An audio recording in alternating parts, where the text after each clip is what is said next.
Bonjour à toutes et à tous. Nous nous retrouvons ce soir avec Claire pour vous parler comment réussir sa reconversion, finalement, sa reconversion professionnelle.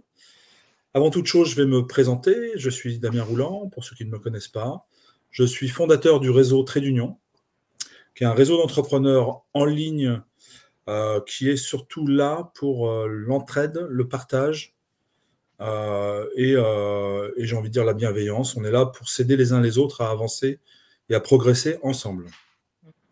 Et rompre la solitude de Et l'entrepreneur. rompre la solitude de l'entrepreneur, tu as raison, c'est tout à Mmh. fait ça, puisque souvent, quand on est seul dans son coin, on avance moins vite.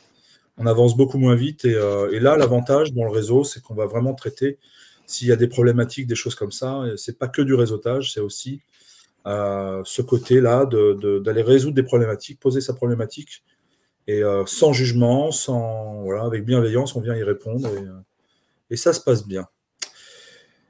Donc merci Claire d'être là avec moi ce soir. Avec plaisir, Je avec te grand laisse, plaisir, Damien. je te laisse te présenter du coup.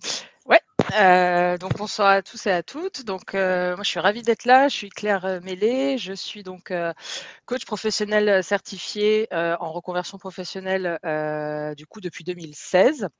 Et je suis également salariée en tant que conseillère en évolution professionnelle.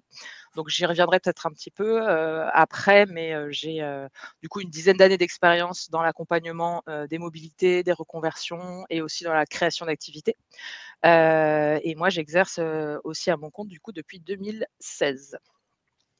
Voilà, et on va parler ce soir du coup de comment transitionner du salariat vers l'entrepreneuriat. Et on va répondre, à un maximum de vos questions, donc on est très content de pouvoir faire ce live. Alors surtout, justement, en parlant de ça, n'hésitez pas pendant tout le live si vous avez des questions à poser. Là, on en a déjà demandé en amont sur les réseaux pour savoir, pour avoir déjà matière à vous répondre.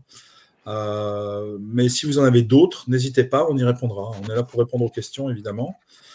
Tout à Donc fait. passer, vous voyez, du salariat à l'entrepreneuriat, une belle aventure, une aventure quand même parsemée de petites bûches sur le chemin, hein, Mmh. mais avant tout une belle aventure, je dirais moi quand même. Mmh. C'est Ouais, et une belle aventure et bah, je pense qu'on est tous les 2 passés par là du coup, par, oui, clairement, le clairement. salariat, voilà, et l'entrepreneuriat. Moi je trouve que je sais pas ce que tu en penses, mais l'entrepreneuriat, je trouve que c'est thérapeutique même. C'est-à-dire que quand on se lance en fait, quand on crée son activité, on va se retrouver, face à soi-même, donc pour le meilleur et pour le pire, et on va, du coup devoir, évoluer, et on est obligé en fait, d'évoluer par rapport aux problématiques que va nous faire vivre notre activité. Je vais prendre un exemple, si par exemple on est un peu timide, on aime bien faire des vidéos, mais on est un peu timide, moi c'était mon cas au début, en fait si j'avais pas lancé mon activité, j'aurais jamais osé créer une vidéo et la mettre sur YouTube. Mais comme c'était mon activité professionnelle et que j'étais obligée de me faire connaître, et ben ça m'a aidé à dépasser cette barrière en fait et à oser faire une vidéo, la poster, puis après en faire plein d'autres. Et du coup, ce passage à l'action, il est très intéressant parce que, c'est le fait d'avoir une activité qui m'a permis de faire ce pas-là, et c'est en ce sens que je dis que voilà, l'entrepreneuriat, c'est vraiment une belle aventure et ça nous fait beaucoup travailler sur nous et beaucoup grandir.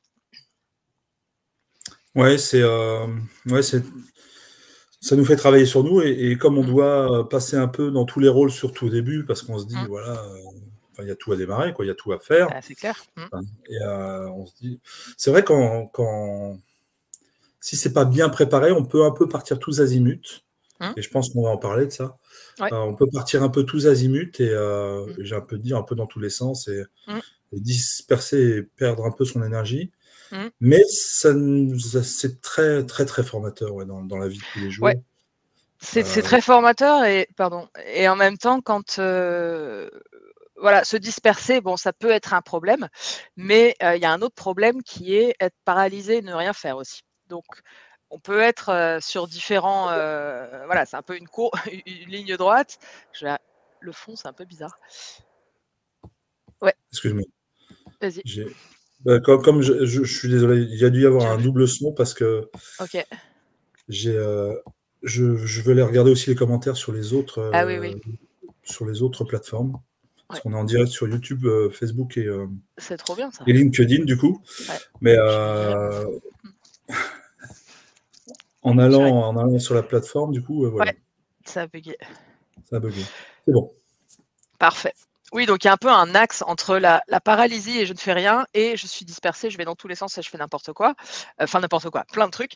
C'est un peu les 2 extrêmes, on va dire et on évolue, hein, tout au long de notre, développement entrepreneurial, un peu entre les 2. Il y a des phases où on va être paralysé par la peur, ce qui est tout à fait normal, face à des décisions, face à vendre par exemple, qui est un gros sujet.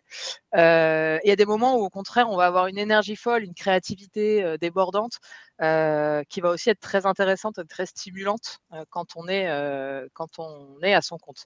Par contre, c'est vrai qu'il va falloir encadrer, petit à petit, trouver sa manière de faire, son mode d'emploi pour arriver du coup à être, pas dans la paralysie et pas dans la dispersion totale et on en parlera peut-être tout à l'heure. Voilà, il y a plein de manières de le faire. Ok. Est-ce qu'on a des questions déjà ou pas? Bah, écoute, j'étais en train de regarder.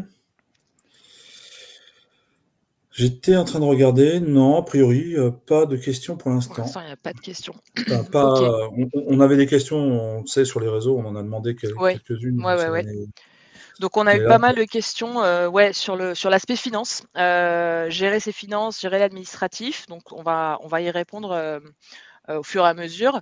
Ce qu'on a prévu de faire, moi j'avais prévu, de vous donner, en guise un peu d'introduction et puis n'hésitez pas surtout à échanger, et à partager, aussi au fil de l'eau, à commenter pendant que j'évoque tout ça. Je voulais commencer par, les 5 erreurs à éviter, voilà, quand on veut, du coup créer son activité. Et vous allez pouvoir nous dire dans les commentaires déjà, ce serait sympa que vous nous disiez un peu où vous en êtes dans votre réflexion. Est-ce que vous êtes déjà entrepreneur? Est-ce que vous pensez à vous lancer? Voilà, où est-ce que vous en êtes là-dessus? Vous pouvez mettre un peu vos commentaires, comme ça on verra aussi à quelle étape vous êtes. Alors la première erreur qu'on voit tout le temps et toi Damien tu le vois aussi, c'est, de dire: «Je veux lancer mon activité, du coup quel statut je vais prendre?» Et donc souvent, c'est très français d'ailleurs, quand on pense création d'activité, on va se dire: «Est-ce que je vais faire une SAS, une SARL? Ah oui, il faut que je vois au niveau des statuts juridiques. Est-ce que je vais faire une auto-entreprise?» et cetera. Pourquoi c'est une erreur? Parce que, le statut va dépendre de votre activité.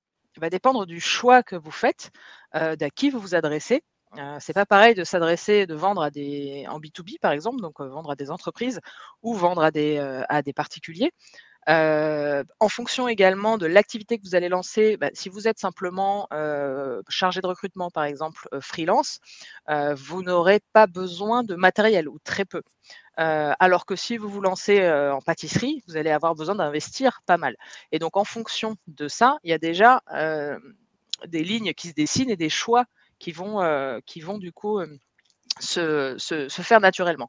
Mais avant tout, pourquoi c'est une erreur? Parce que, de penser déjà création de statut, l'erreur c'est de penser ça avant de poser son projet, d'élaborer un petit peu son offre, de voir à qui on s'adresse et de réfléchir déjà aux produits ou aux services qu'on va vendre. Et ce qu'on disait avec Damien juste avant de vous rejoindre, c'est que la première chose à faire, en fait, ça va être de vendre votre produit, d'élaborer votre produit, de le vendre et une fois que vous l'aurez vendu, et bien là, vous pourrez vous occuper évidemment de la facture et de voir comment vous facturez, qu'est-ce qui est le plus intéressant pour vous. Mais avant d'avoir testé son produit et de l'avoir vendu, ce n'est pas la peine de se prendre la tête avec les, statuts juridiques. oui, parce que souvent, on va se perdre dans l'administratif, avant de bosser, en fait. Et Mmh. là, comme tu disais, Claire, c'est intéressant et important de commencer vraiment à tester son produit. Et les statuts dépendront de plein de choses. Et il y avait la question, donc je vais y répondre, je pense, tout de Ouais. suite, comme ça sera réglé. Quel statut prendre? Tu as commencé déjà à l'effleurer, mais Mmh. ça dépend déjà de votre besoin de revenus, ça dépend de votre situation, si vous êtes encore salarié ou pas, si vous avez besoin de revenus complémentaires tout de suite ou pas. Ça dépend de pas mal de choses. Mmh. vrai que si vous n'avez pas beaucoup de charges, la Ouais. micro-entreprise, c'est ce nom-là maintenant, c'est plus auto-entrepreneur, c'est micro-entrepreneur, peut être pas mal. Maintenant, si vous êtes salarié et que vous n'avez pas besoin de revenus, pourquoi pas faire gonfler la trésorerie plutôt dans une société? Mmh. Donc il y a plein de questions, plein de petites questions à se poser, mais c'est pas le lieu du coup de ce live. Mmh. On pourra peut-être à l'occasion en faire un là-dessus, puisque ça, c'est des trucs que Mmh. j'aime. Mais voilà, c'est pas vraiment pas la priorité. Mmh. Déjà, allez voir si votre produit plaît, voyez les retours de vos clients, Exactement. de ceux en tout cas que vous aurez prospectés, pour voir s'il y a moyen de faire quelque chose. Parce que s'il n'y a pas moyen, si vous ne vendez pas finalement, si vous n'avez pas au moins une promesse de vente, j'ai envie de dire, à quoi bon perdre beaucoup de temps là-dedans? Et encore, la délégation, ça marche très bien aussi. Mmh. Ça, faut pas hésiter d'ailleurs, on en avait parlé lors d'un Mmh. autre live, allez le revoir, mais Mmh. même au début, la délégation, si c'est pas votre restez dans votre zone de génie et Mmh. déléguez le reste, hein. Alors, tout à fait, mais au début, on pourra dire aussi: «Bah oui, mais j'ai pas d'argent pour déléguer». Donc ça, c'est après, ça c'est un autre sujet. Mais je te rejoins sur le fait que, voilà, il faut essayer de conserver son énergie, parce qu'on va avoir besoin de beaucoup d'énergie quand on se lance. Conserver son énergie sur les choses qui nous apportent de l'énergie. Donc en principe, ça va être la raison d'être de votre business, votre activité, qui va vous motiver, et beaucoup moins l'administratif et le juridique. Si vous êtes entrepreneur, en principe, hein, on est plus animé par la création de valeur que par, l'administratif. Donc une Ouais. des erreurs, c'est d'aller s'épuiser en fait, dans ça. Et justement, je rebondis un peu parce que je rebondis sur moi-même, mais la deuxième erreur, que je voulais, pointer ce On va soir. juste Ouais, Attends, on va juste finir parce que ouais. Dominique nous dit à juste titre que l'activité doit être déclarée dès le premier Ah, euro. Bien sûr, Dominique! Ah mais bien bien sûr. sûr. Ah oui, Mais quand je dis vendre, c'est déjà aller voir si s'il y a un deal, ouais. s'il y a un deal possible. Voilà. Mmh. Parce que j'ai envie de dire, on peut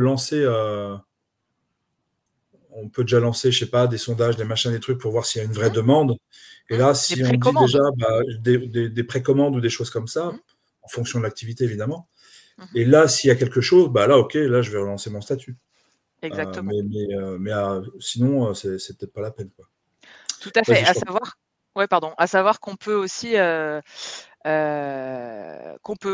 du coup, être en cours de création de statut. On a le droit de mettre cette mention-là, et Dominique, corrige-moi, s'il te plaît, si c'est pas bon, puisque tu es Non, c'est experte vrai. sur le sujet. On a le droit de mettre, statut de SIRET en cours d'immatriculation. En C'est cours légal. d'immatriculation, ouais, ouais. Voilà, si jamais, voilà, sachant que s'immatriculer en tant que micro-entrepreneur, ça prend, 2 heures, quoi. Enfin 2 heures, le temps que le dossier soit traité, quelques jours. Mais voilà, mais évidemment faire ça dans la légalité. Ça peut aller très vite, ouais. Tout à fait. Alors, qu'est-ce qui fait généralement qu'on fonce tête baissée sur le statut au début? En principe, c'est que, on procrastine le démarrage. Et ça, ce serait la deuxième erreur que je pourrais, mentionner ce soir. On procrastine le démarrage pour tout un tas de raisons, et c'est normal. On est tous passés par là. On procrastine le démarrage parce qu'en principe, on a peur. Donc on a peur d'échouer, on a peur d'être en insécurité financière, on a peur de vendre son produit. Et arriver à tarifer et à vendre ses prestations et son produit, c'est quelque chose d'assez compliqué au début, surtout quand on est dans la prestation de service. Moi, je dirais, de par mon expérience, personnelle, d'arriver à dire: «Bah, moi, mon service, il est pas tangible. Moi, je vends du coaching, donc il y a pas de résultat. Je suis pas en train de vendre, un gâteau». C'est difficile de mettre une valeur sur son travail parce que ça vient nous chercher. Vous vous rappelez quand j'ai dit que c'était une thérapie, l'entrepreneuriat? Ça vient nous chercher sur notre estime de nous, sur combien, alors on va se dire combien je vaux, alors qu'il faut bien différencier combien vaut ma prestation, même si c'est moi qui la donne. Mais il y a tout ça qui entre en jeu quand même, le fait voilà, de mettre un tarif. Il y a aussi le syndrome de l'imposteur qu'on rencontre très, très, très fréquemment, le fait de ne pas se sentir légitime. Donc c'est toutes ces raisons-là qui sont valables, hein, évidemment, qui sont OK, qui en général font qu'on va procrastiner, et du coup on va se dire: «Ouais, bah, comme je suis ouais, tout ça, je suis pas trop sûre, je vais d'abord me renseigner et me faire mon statut». Donc c'est un peu pour ça qu'on a tendance, je dirais à voilà, à créer son à se focaliser d'abord sur l'administratif. Voilà, je sais pas ce que tu en penses, Damien, sur cette procrastination au démarrage? Oui, ouais, c'est souvent la peur d'y aller, hein, de toute façon, hein. Mmh. Il y a souvent ce côté, ce passage psychologique de dire Ouais. devenir entrepreneur, ok, mais où je vais, quoi. Ouais. Ouais. L'insécurité financière, c'est un vrai sujet et c'est pour ça que, moi, ce que je recommande, donc j'avais parlé dans mon dans mon post d'une, on est bourré de peur, ouais, tout à fait. J'avais parlé dans mon post de vous donner l'astuce médaille d'or pour transitionner en toute sérénité. Bah, c'est tout simplement de ne pas, brûler tous ses bateaux d'un coup, c'est donc de rester salarié. Et d'élaborer son projet sur son temps personnel, ce qui va vous permettre de vous lever, le pied du problème de ne pas être rentable dès le début. Ça va vous laisser suffisamment, de temps pour pouvoir petit à petit développer l'activité et maintenir, voilà, votre salaire, votre rémunération, de salarié. Donc moi, mon conseil quand on veut se lancer et transitionner, c'est toujours de faire les choses en douceur, d'y réfléchir avant. Et puis de voir combien de temps, combien d'énergie on est capable de mettre sur ce travail à côté, sur cette activité de freelance ou sur ce démarrage d'activité, pour y aller crescendo et éviter d'être confronté immédiatement à l'insécurité financière qui est, extrêmement, anxiogène. Moi, pour l'avoir vécu, je voudrais plus vivre ça. Et en fait, ça va même dégoûter pour ma part, moi, ça me dégoûtait un petit peu de mon activité parce que j'étais obligée de voir en termes de combien de coaching il me faut par mois pour, payer mes factures. Et je peux vous dire que quand on a cet état d'esprit-là et qu'on essaye de vendre nos prestations à un client, on dégage pas les bonnes ondes. Donc en plus, les clients le sentent et ils nous font pas confiance. Donc c'est un peu le serpent qui se mord la queue. Donc la sécurité financière, voilà, tant que vous pouvez démarrer à côté et progressivement réduire votre temps de travail, voire ensuite, vous lancer complètement, c'est le mieux. Et après, si jamais vous arrivez en bout de parcours, ce que j'aurais envie de rajouter, c'est Mmh. vous pouvez très bien démarrer votre projet tout en bénéficiant du chômage. Et là, effectivement, le statut sera super important pour pouvoir Mmh. bénéficier du chômage. Et là, le statut serait plutôt une SAS ou une SARL en disant je ne me rémunère pas pendant 2 ans, par exemple, enfin Ouais. une attestation officielle, pour Mmh. pouvoir bénéficier du chômage quand même. Ou Mmh de mh. l'ARE, pas l'ARE, l'ACRE, pardon, L'acre. c'est Mmh. l'ACRE, l'aide création et reprise d'entreprise. Mmh mh. Euh, il y a ces possibilités-là aussi, de toute façon. Si jamais c'est du Tout à fait. dernière minute, Mmh. là, j'ai plus de boulot de toute façon, donc je démarre autre chose. Et voilà. Mmh mh, mmh mh. Complètement. Complètement, complètement. Donc ça, c'était, c'est la 2e chose. La 3e chose, je dirais, dans les erreurs, avancer tête baissée et croire qu'on a forcément besoin d'un site internet, d'une carte de visite, d'une grosse vitrine, «compliquée» entre guillemets, avant de faire quoi que ce soit. Moi, je suis passée par là aussi, évidemment. Toi aussi, Damien, je crois. Tu as une anecdote là-dessus d'ailleurs, je crois, sur, un chiffre dépensé en site internet qui t'a pas servi? Oui, j'avais créé une société avec quelqu'un, on avait tout mis en place, alors on avait fait les choses, un site internet à 8 000 € qui m'a jamais servi en fait, ouais, qui m'a jamais Pas servi cool. quoi, parce que Ouais. finalement la société n'a jamais, enfin, les statuts étaient faits, la marque était déposée, tout était fait et Mmh. on s'est séparés, professionnellement et on n'a jamais lancé la boîte. Ouais, Donc voilà. voilà, 8 000 c'est un 8 peu 000 dommage. €, ouais. Mmh. Alors, en tout, j'avais dépensé un peu plus, mais ouais, Ouais. ça a été plus de 8 000 € de foutu à la poubelle. Ouais, voilà. Donc effectivement, voilà, si jamais l'activité finalement ne démarre pas ou alors, ça rejoint un petit peu, hein, le fait qu'on ait envie d'avoir déjà sa vitrine et son nom quelque part et cetera. Ça part aussi d'un bon sentiment, du sentiment de vouloir faire les choses bien, d'être connu, de présenter un peu des choses, de pas sortir de nulle part. Mais c'est inefficace pour moi pour 2 raisons. Pour la première, c'est parce que les réseaux sociaux existants, et étant gratuits, ça permet d'avoir cette vitrine, suffisante. Aujourd'hui, on va plus voir les réseaux des gens que leur site, même si je dis pas du tout qu'un site, c'est pas utile, hein, au contraire. Mais en tout cas, pour se lancer, c'est un peu, entre les statuts et la com avec le site web, c'est un peu tout ce qu'on fait pour se cacher derrière le fait qu'on a peur de se lancer. Donc voilà, ça c'est une erreur. Donc pour la première raison, c'est parce que certains réseaux sociaux vont être très adaptés. Typiquement, si vous vendez la pâtisserie, vous allez sur Instagram, vous faites des photos de vos gâteaux et basta. Il n'y a plus besoin d'avoir un site. Vous pouvez déjà communiquer avec votre audience et même vendre vos créations. Si vous êtes dans les services, vous allez sur LinkedIn. Enfin voilà, chaque réseau, il faut trouver aussi son réseau. Et puis la deuxième raison, c'est aussi parce que votre projet, il va évoluer.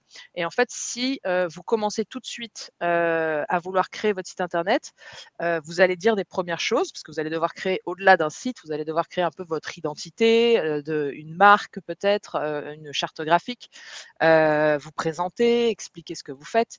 Et en fait, là, vous aurez un ton, vous aurez un discours de novice, ce qui est normal, hein, puisque vous démarrez.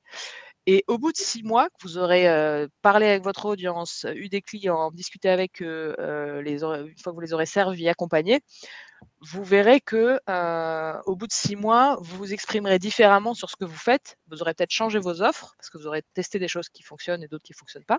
Et en fait, il y aura tout à refaire dans 6 mois quasiment, sur, les mots que vous allez utiliser, sur les offres que vous allez faire. Donc le site internet, pour moi, il est pertinent à partir du moment où on a commencé à avoir des premiers clients, à avoir des retours, à avoir aussi, pourquoi pas, des témoignages et où on voit comment on market un peu son offre, comment on parle, et quel réseau on utilise. Dominique, merci de ta participation, Dom, hein. C'est cool. Je suis d'accord, se lancer dans un site internet permet de continuer à procrastiner la vente des offres. Ah bah voilà. Ah bah on est tous pareils, hein, et moi la première, hein. Je peux donner l'exemple de Trade Union, là, pour le coup, puisque je l'ai démarré Alors ça fait oui. 2 mois et demi. Bah, j'ai démarré le 8 octobre et le site a été fait qu'en novembre. Hein. Et Voilà. c'était pas ma priorité. Hein. En plus, Et c'est en une amie plus, qui me l'a fait. voilà, c'est ça En qui est plus, c'est une important. amie qui me l'a fait. Donc, la force du réseau, hein, ça, je rebondirai Ouais. jamais assez là-dessus. La force du réseau est très importante. Tout à fait. Donc voilà pour le site. Et puis 2 dernières petites erreurs que je mentionnerai. Donc ne pas se renseigner suffisamment en général, hein. Donc là, je vais pas m'attarder, mais se renseigner sur quoi? Bah, sur les aides que vous pouvez avoir à la création d'entreprise, sur, Non, excuse-moi, ouais. c'était juste pour Ouais, pas de continuer souci. sur le côté internet et tout ça. Ah oui, pardon. Oui, voilà, donc se renseigner en général sur les aides que vous pouvez avoir, sur les accompagnements dont vous pouvez bénéficier, pour certains qui sont quasiment gratuits. Et puis se renseigner aussi sur les besoins de votre cible. Qu'est-ce que vous voulez vendre? À qui? Mais il y a un gap entre moi, le produit que j'ai envie de faire qui me fait plaisir. Je vais reprendre l'exemple de la pâtisserie. Moi, j'aime faire les gâteaux et des gâteaux roses à 4 étages, sauf que je m'adresse à ma clientèle et ma clientèle, en fait, ils veulent que des gâteaux jaunes à 2 étages. Et si je tombe amoureuse de mon produit, entre guillemets, je vais m'enfoncer dans mes gâteaux roses que personne ne va vouloir acheter, alors que mon audience, si je l'écoutais, j'aurais entendu qu'elle voulait des gâteaux jaunes à 2 étages. Donc, par ne pas se renseigner suffisamment, j'entends aussi ne pas écouter suffisamment son audience et les besoins de ses clients. Super important. S'adapter aux clients, ça c'est super Voilà, important. s'adapter aux clients. Et enfin, la dernière erreur que je dirais, c'est d'en parler à sa famille. Quand on commence à vouloir se lancer, en principe, on est dans une situation un peu de vulnérabilité, de fragilité parce que, bah, justement, on a ce projet, mais on est sûr de rien. On ne sait pas si ça va marcher, on ne sait pas si on va avoir le cran de le faire. Donc on est déjà dans une bonne période de doute et du coup, l'erreur, c'est d'aller en parler. Alors ce qu'on va avoir envie de faire, c'est d'en parler à nos proches puisque c'est nos proches. Mais les proches, en principe, sauf s'ils sont entrepreneurs, ils vont avoir peur pour vous et du coup, ils vont projeter leur propre peur sur vous et ça va abaisser, vous, votre niveau de confiance en vous. Deuxième chose, si vous voulez vous lancer dans la pâtisserie et que votre famille n'est pas pâtissière, tous les conseils qu'ils vont vous donner seront pas des conseils d'experts ni de professionnels. Ça ne veut pas dire que ce ne sera pas des bons conseils, mais si jamais quelqu'un connaît rien à ce que vous faites et vous dit: «Ah non, mais c'est trop cher tes trucs», ça n'a pas de valeur. Sauf que vous, c'est vos proches, donc ça a une grosse valeur affective et ça peut vous faire douter. Donc, c'est pour ça que je dirais être mesuré dans le fait d'en parler à sa famille. Pareil, même là, on parle de la création d'activité, mais quand on veut faire une reconversion, c'est pareil, de dire à sa famille, voilà, je sais pas ce que je vais faire, mais je vais changer de métier. Moi, typiquement, hem, il y a bien longtemps, j'étais, salariée en cabinet de recrutement. Ça me plaisait pas du tout. Je venais d'arriver dans un nouveau cabinet. J'étais en CDI, mais j'étais malheureuse, comme les pierres dans cette boîte et quand j'ai commencé à dire à ma famille: «Bah, en fait, je suis pas bien», bah, ils m'ont dit: «Bah, ouais, mais tu as un CDI, tu es bien payé, réfléchis bien quand même avant de partir». Alors que moi, j'étais en bore-out, quoi. Donc je supportais pas de venir au travail, et en même temps, le fait de leur avoir dit et qu'ils m'aient dit, «Bah, oui, mais tu sais ce que tu lâches et tu sais pas ce que tu vas trouver», ça me faisait un petit peu douter et en tout cas, ça m'entretenait dans quelque chose de pas cool. Donc ne pas en parler à son entourage trop proche, et là, c'est à vous de sélectionner les personnes qui vous savez qui ont un impact sur vous, et par contre, ne pas rester seul et s'entourer d'autres personnes qui vivent la même chose que vous. Donc, soit des entrepreneurs, qui sont un tout petit peu plus avancés que vous, soit des personnes qui veulent aussi, se lancer dans une reconversion ou dans une création d'activité, parce que vous allez partager les mêmes doutes pour le coup et les mêmes conditions. Et notamment le réseau de Damien, bah, c'est une manière du coup d'être connecté avec d'autres entrepreneurs qui rencontrent du coup les mêmes choses et de s'entraider. Donc il y a celui de Damien, il y en a d'autres, hein. Mais voilà, c'est pour ça d'ailleurs que tu as créé ce réseau, je crois. C'est pour ça que j'ai créé ce réseau. En plus, pour ceux qui se reconvertissent, je fais un petit atelier quand il y a des nouveaux entrepreneurs en tout cas. Je fais toujours un petit atelier, comment s'organiser en tant qu'entrepreneur pour donner des tips, des machins, des trucs pour le côté, je sais ce que c'est d'être passé du salariat à l'entrepreneuriat. Mmh. J'ai bien galéré au début, ne serait-ce que dans l'organisation, etc., etc. Donc Mmh. je livre un peu pas mal de choses Ouais, finalement c'est top.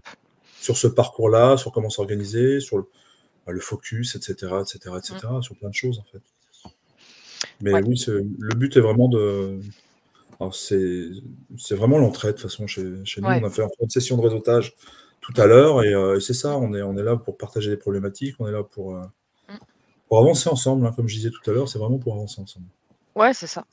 C'est ça et ça, c'est hyper important parce que voilà, d'autant plus que, vous allez peut-être un peu moins en parler à votre famille, ou à vos proches. Vous avez quand même besoin de soutien dans cette période. On a toujours besoin de soutien d'ailleurs, mais quand on est en train de transitionner, justement, on est dans une période de déséquilibre forcément puisqu'on n'a pas encore, sauté le pas et en même temps, on n'est plus tout à fait, comme avant. Donc forcément, c'est une période où on a besoin de soutien et il faut du coup, voilà, s'entourer. Ça peut être aussi, s'entourer par des podcasts, ça peut être par des vidéos, par des gens, ça peut être de manière virtuelle aussi si on n'a pas de réseau, autour de nous. Hem, donc voilà, il y a une question du coup de Stéphane. Le frein, Stéphane, c'est oui. aussi la capacité à se créer une audience entre syndrome de l'imposteur et non maturité du produit. Comment réagir face à cette situation? OK, ouais. Je sais pas, tu veux répondre peut-être Damien ou tu On parlait d'accompagnement, c'est évident. Ne pas rester tout seul, c'est évident parce que surtout quand on a un syndrome de l'imposteur, on n'est pas objectif puisque ouais. quand on est toujours plus dur quand on parle pour soi Mmh. et quand on parle de soi. Alors que aller chercher nos points forts chez les amis, par exemple, de dire: «Tiens, est-ce que tu penses que ça, je sais faire?» ou «Est-ce que je suis bon là-dedans?» et cetera. Mmh. Ou tout simplement demander comme on a pu le faire dans des réseaux de développement personnel, qu'on Mmh. connaît, tous les 2, Ouais. de dire, quels sont mes points forts à des proches Mmh. ou des moins proches. Parce que les autres arrivent tellement à voir, ce qui est bon en nous, par rapport à nous, puisqu'on est toujours là, mais pour nous, c'est normal, donc on le voit même pas, en Mmh. fait. Donc par Ouais, rapport à ça, déjà, exactement. Mmh. c'est déjà un début de réponse et ensuite, Mmh. ouais, Bah, la moi, je peux non-maturité du compléter, hein. produit, hein? J'allais Tu dire, peux je peux compléter? compléter si tu veux. Vas-y, je t'en prie, ouais. Ouais, bah, en fait, justement, tout va résider pour moi dans le l'attitude, l'état d'esprit que tu vas avoir, parce que tu peux te dire si tu te dis effectivement: «Il faut que je me crée une audience, mais je connais pas encore bien mon produit et en plus j'ai peur, je me sens pas légitime». Forcément, là, tu as déjà 2 gros freins qui vont faire que tu vas pas te sentir très à l'aise, dans la création de ton audience. Alors que si tu le prends différemment et que tu annonces, par exemple: «Eh ben, écoutez, moi, j'ai envie de me spécialiser, en pâtisserie. Je suis pas un pro, mais j'adore ça. Je suis passionnée, donc je vais prendre des cours justement et je vais vous partager au fur et à mesure mon avancée, mon aventure, en fait, et je vais vous partager ce que j'apprends au fil de l'eau». Quand tu prends cette posture du débutant slash étudiant, il y en a plein qui le font, hein, qui l'ont fait avec, le développement des blogs notamment à un moment. Tu partages, tu partages depuis une position d'apprenant, ce qui te permet du coup de combattre ton syndrome de l'imposteur, parce que tu dis pas que tu es un expert, tu dis que tu es un apprenant. Mais en étant apprenant focalisé sur ce sujet, tu vas être beaucoup plus expert que, n'importe qui, dans ton audience qui sera forcément moins avancé que toi. S'il suit tes aventures, c'est que ça l'intéresse et que tu es un step plus loin que lui. Donc oui, toi, si tu te compares à ton mentor, tu vas être 3 steps derrière lui, mais lui, quand il va se comparer à toi, il va être un step derrière toi. Donc cette posture de l'apprenant et l'étudiant, elle permet, voilà, de désamorcer un peu le syndrome de l'imposteur, et la non-maturité du produit, bah, c'est complètement OK au début de partager, de dire: «Bah, voilà, moi, j'ai envie de créer quelque chose de bien, en pâtisserie, je suis en recherche d'idées, qu'est-ce qui vous plairait?» Et justement, tu vas co-créer comme ça avec ton audience, un produit qui leur plaît déjà, donc s'il leur plaît, ils vont l'acheter. Enfin, ils auront plus tendance à vouloir l'acheter si c'est eux qui l'ont co-conçu. Ouais. Attends, parce que j'étais allé regarder sur LinkedIn, mais c'était par Ouais, rapport à ce qu'on disait tout à l'heure, ouais, Séverine, qui nous dit: ouais, «J'ai un collègue qui a créé une SASU mais reste à Pôle emploi, il va se rémunérer en dividende au bout d'un an». voilà, Oui, c'est une des solutions possibles effectivement pour continuer à profiter du Pôle emploi. mmh, tout à fait. Mais c'est pas la seule, c'est pas parce qu'on a Pôle emploi qu'on doit faire une SASU, par exemple. Non, non, non. Voilà, Ça dépend vraiment des besoins en fait, hein. Enfin, exactement, ça ouais. ça pourra faire l'objet Mmh, mmh mh. d'autres lives. Tout à fait. Est-ce qu'on a d'autres questions pour l'instant ou commentaires? Je suis en train de faire le tour justement, je n'en Ouais, vois pas. OK. Sinon on peut attaquer les 6 étapes peut-être? Je t'en prie, vas-y. Rapido, ouais. Donc les 6 étapes du coup pour éviter de se brûler les ailes, du coup en transitionnant. Donc la première, on en a déjà parlé un petit peu, c'est prendre du recul. Donc c'est vraiment se poser et se poser la question déjà de pourquoi j'ai envie de transitionner vers autre chose, pourquoi j'ai envie de créer une activité. Et de vraiment être clair avec soi-même et de se dire: «Bah, soit c'est parce que j'ai envie d'augmenter mes revenus, ou alors c'est parce que j'en peux plus de mon boss et que du coup je veux tout faire pour être à mon compte, parce que j'ai l'impression que tout serait mieux que d'être face à cette personne». Déjà là, on a 2 motivations complètement différentes. Ensuite, la question que vous pouvez vous poser, c'est: «Est-ce que je veux me lancer parce que j'en ai marre de ce que je fais aujourd'hui, et est-ce que c'est ponctuel? Est-ce que c'est aujourd'hui j'en ai marre, du coup, je pense à faire autre chose? Ou est-ce que ça revient depuis longtemps? Est-ce que c'est voilà, c'est un peu conjoncturel?» Bah non, pas conjoncturel, mais enfin ça fait est-ce que ça fait longtemps que tu as cette idée en tête? Déjà, c'est pas pareil. Donc d'être au clair là-dessus. La deuxième étape ensuite, ça va être prendre le temps d'élaborer justement ton produit, ton service. Qu'est-ce que tu veux vendre? Quelle est ton offre? À qui tu as envie de t'adresser? Quels sont tes concurrents? Donc de faire en fait ce qu'on appelle une étude de marché, et en prenant aussi le temps de la réflexion. Combien de temps j'ai vraiment à déduire à dédier à cette activité? Quand est-ce que je vais le faire concrètement dans ma vie d'aujourd'hui? Donc on se remet, hein, toujours en vie salariée là pour l'instant. Donc est-ce que je le fais un peu le soir? Est-ce que je le fais le week-end? Et qu'est-ce que j'arrive vraiment à faire avec ce temps que je me donne? La troisième étape, moi je dirais que c'est très important et incontournable d'identifier un dispositif qui va vous permettre d'être accompagné et d'être suivi dans votre démarche. Parce que plus on est accompagné, plus on a de chances de réussir, j'allais dire facilement. On réussit jamais facilement, mais en tout cas, c'est moins douloureux quand on est accompagné parce qu'on n'est pas tout seul. Il y a plein de dispositifs qui existent. Je vais en partager quelques-uns, notamment le premier qui est très peu connu, qui s'appelle le conseil en enfin très peu connu, qui est peu connu.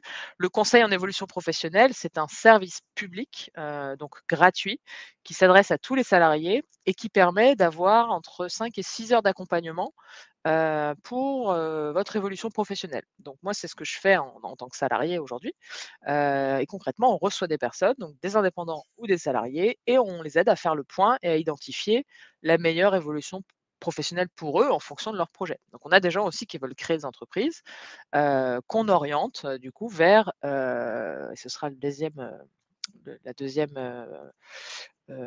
relais que je peux, évoquer, la chambre de commerce ou des structures qui permettent d'accompagner aussi les porteurs de projets. Donc vous pouvez être accompagné, par des programmes tels que le programme, Entrepreneur Leader de la région Île-de-France, qui vous offre 10 heures d'accompagnement avec un conseiller en création d'entreprise, pour 75 €.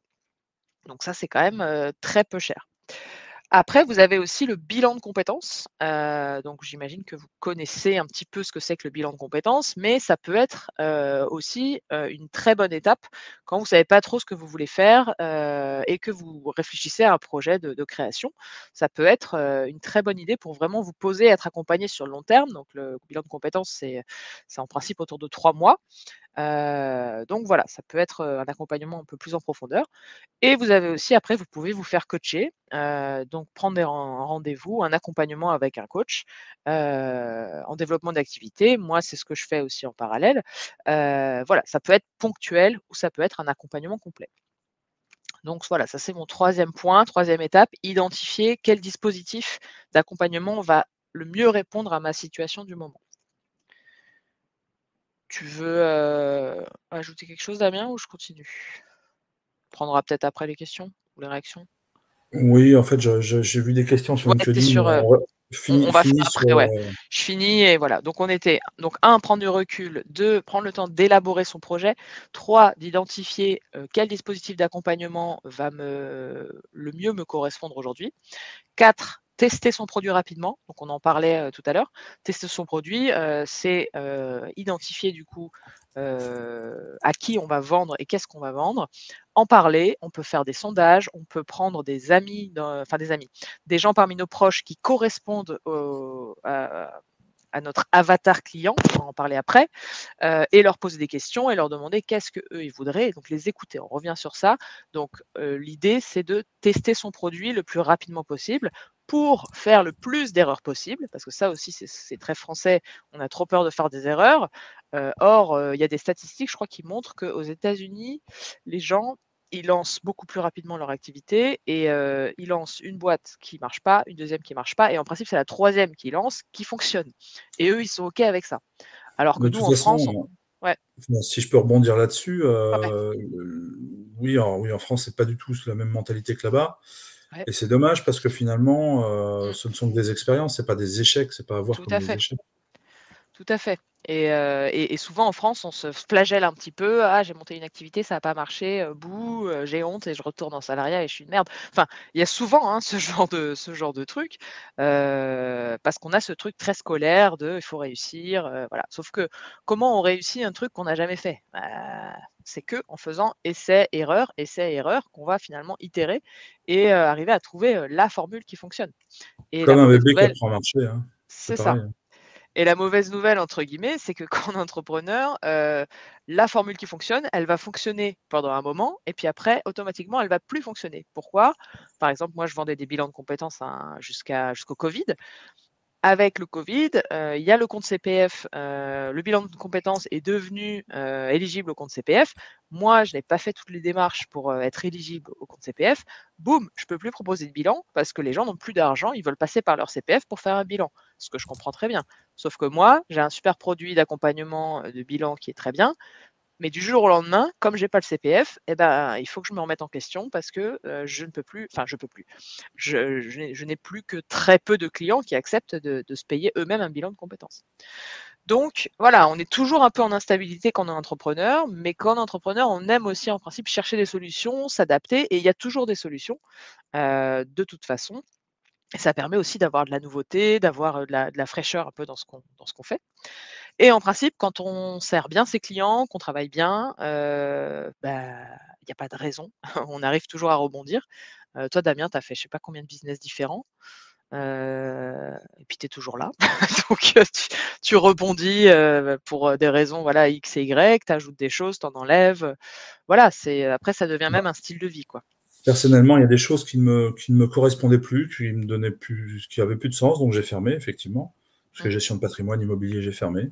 mmh, J'ai un côté thérapeute que je n'utilise pas pleinement parce que j'avais pas envie d'en faire un temps plein. Mmh. Donc voilà, après, j'ai pas envie de me limiter, en fait, Voilà. à un truc. Comme je disais il y a pas longtemps, je vais pas rester 40 ans à faire la même chose et à m'ennuyer, quoi. Mmh. Donc, si j'ai d'autres idées, si j'ai d'autres trucs, bah, pourquoi pas faire autre chose aussi? Et ça peut être en Carrément. parallèle, ça peut être. Alors, par Mmh. contre, il y a un bémol par rapport à ça, enfin un bémol, un Oui, avis par rapport à vigilance. ça, Mmh. c'est une petite vigilance là-dessus, c'est pas partir tous azimuts comme j'ai pu faire pendant un moment Mmh. et tout faire en même temps. Mmh. C'est d'abord une pierre, puis une autre, puis une autre. Voilà. Mmh.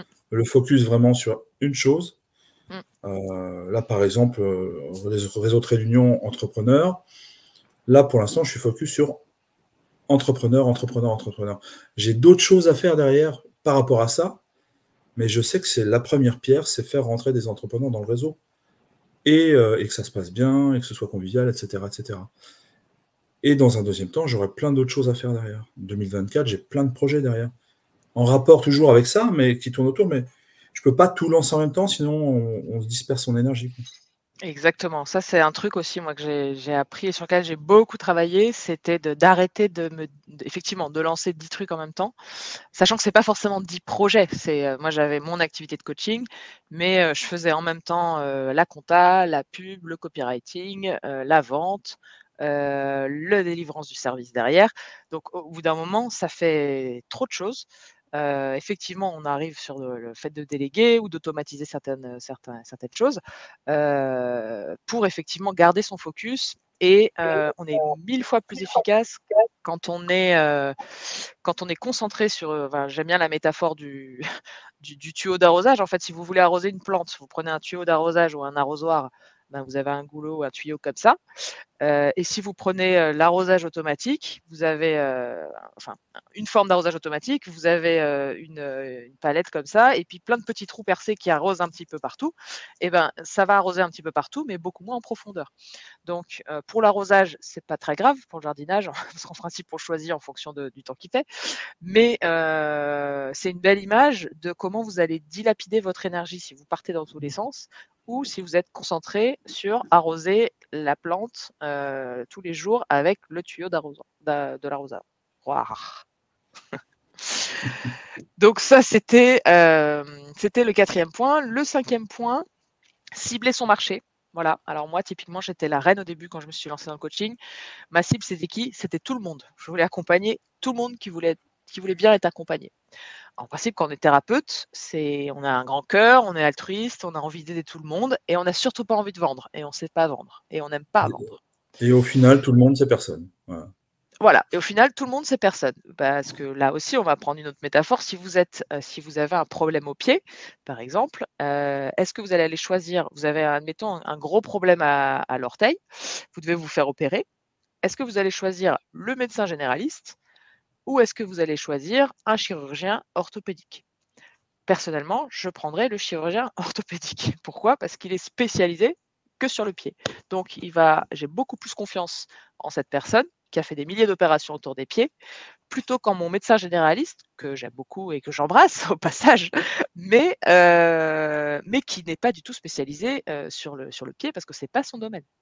Donc cibler son marché, apprendre à découvrir à qui en premier on a envie de vendre ses services. Quand je dis vendre ses services, c'est d'accompagner, avec qui on a envie de travailler, hein, tout simplement. Et après, le bouche à oreille peut faire son travail si jamais, et ça vous permet d'avoir aussi des clients qui arrivent un peu d'ailleurs. Mais on a déjà largement à faire avec une certaine cible, et c'est sur ça que vous allez développer une vraie expertise. Et dernier point, dernière étape, donc une fois qu'on a, bien pris du recul, une fois qu'on a élaboré son projet, qu'on a choisi son dispositif d'accompagnement, qu'on a testé son produit rapidement et qu'on a ciblé son marché, ce qui va être intéressant, c'est de trouver le bon canal de communication. Alors c'est pas forcément après, ça va avec, mais par exemple, de partir de ce que vous aimez faire. Donc il y a plein de manières de communiquer. Vous pouvez faire des vidéos sur YouTube, des articles de blog, des newsletters, des photos sur Instagram, il y a plein de manières de communiquer. Il va falloir trouver à la fois ce que vous aimez faire. Typiquement, moi, j'adore faire des vidéos, donc je suis sur YouTube. Et mon audience, il faut aussi se poser la question de où est mon audience. Donc moi, mon audience, elle est principalement sur LinkedIn et je m'adresse aussi aux gens sur YouTube. Voilà. Si j'aimais écrire, j'aime aussi écrire d'ailleurs, donc je fais aussi des newsletters, mais mon truc préféré, mon truc le plus naturel que je peux faire sans arrêt, c'est des vidéos et parler comme on fait là avec Damien. Donc j'ai choisi le bon réseau adapté à ça. Je suis très peu sur Instagram parce que moi je vends du service, j'aime raconter un peu et parler, expliquer les choses, donc j'ai besoin de vidéos longues, c'est pas du tout adapté à Instagram. Donc, en fonction de ce que vous vendez, on revient sur la pâtisserie, ce sera Instagram. Si vous avez envie de montrer votre tête ou pas votre tête, ben ça vous appartient aussi. Donc, l'idéal, voilà, c'est d'arriver à trouver son style de communication, celui où on n'a pas peur de le faire, et également de trouver, d'être sur le réseau où votre cible est. Et ce sera ma dernière étape. Ok. Est-ce qu'on prend les questions? Ouais, je pense que ça J'en ai peut vu être bien. passer sur LinkedIn. Alors déjà, j'ai vu passer tout à l'heure, ça c'était par rapport entre le côté, je pense, américain et Intéressant. français. Ah, Virginie, salut Virginie. Ouais. Alors, sur LinkedIn, j'ai vu une question, enfin, 2 questions de Vas-y. Séverine. Il y en avait une, bon, je pense qu'on y a répondu tout à l'heure, mais c'était, attends, faut que je la retrouve. Est-ce qu'on peut rester à Pôle emploi et travailler en société? Donc, je pense que ça, on y a Ah répondu oui, déjà oui, tout bien à l'heure, dans sûr. le sens où, tant qu'on se ne salarie pas officiellement, enfin voilà, où c'est énoncé, bien sûr, on aura droit à Pôle emploi. Tout à fait. Et combien de temps prennent les démarches? Ça dépend lesquelles. Si c'est une société, ça peut aller très vite. Ça peut aller très vite. Si vous avez déjà les statuts parce que vous faites quelque chose ou quelqu'un d'autre les fait, ou vous trouvez ces statuts rapidement et que vous avez tous les éléments, il y a des trucs pour monter sa société maintenant en ligne. Bon, je peux citer Captain Contrat par exemple ou d'autres, et il en existe d'autres. Mais c'est des trucs, voilà, Legal Start. ou Legal Start, oui, mais je préfère Captain Contrat, c'est pour ça. Ok. Je suis fâché avec les autres. Ils n'avaient pas été bons sur un truc à un moment donné avec moi. Donc. Mais c'est pas grave, on peut les On fait citer pas leur aussi. pub. Pas de rancœur. Pas de D'accord. rancœur. Mais il y en a d'autres, en fait. Il y a pas mal de Mais choses. il y en a plein. Il y en a plein. L'avantage, vous payez le service et tout ça. Et honnêtement, il vaut mieux passer, parce qu'il y a du juridique et tout ça derrière, il vaut mieux passer par des gens comme ça qui ont tout. Ils Oui. peuvent même, ils ont même les partenaires bancaires pour ouvrir le compte, etc., etc. Et ça coûte pas tellement plus cher finalement. Parce Ouais, je suis d'accord. que monter une société, ça coûte quoi? Si on le fait par soi-même, ça coûte dans les 150-200 euros, hein, c'est tout. Bah ouais, alors après, Si on trouve les statuts adaptés à son truc, les statuts, sinon, moi sans aller voir un avocat pour les faire, parce que sinon, là, c'est pas le même prix. Après, c'est Mais- pas forcément un avocat qui fait. Moi, j'ai eu 2 EURL, donc je me suis perdue dans l'administratif. J'ai eu une autre entreprise, une EURL que j'ai fermée, j'ai repris une autre entreprise, j'ai réouvert une EURL, tant que ça rentre bien dans ma tête que c'était pas ça qu'il fallait. Et donc pour ouvrir l'EURL, j'avais eu un deal avec un comptable qui m'offrait les statuts. Donc les statuts, c'était quand même 500 €. Il m'offrait les statuts dans le forfait à 2 000 € annuel pour, ma compta. Donc la rédaction des statuts, de mon côté, ça avait pris 1 mois. Enfin, c'est pas moi qui ai rédigé, hein, mais ça avait pris 1 mois pour qu'il les fasse.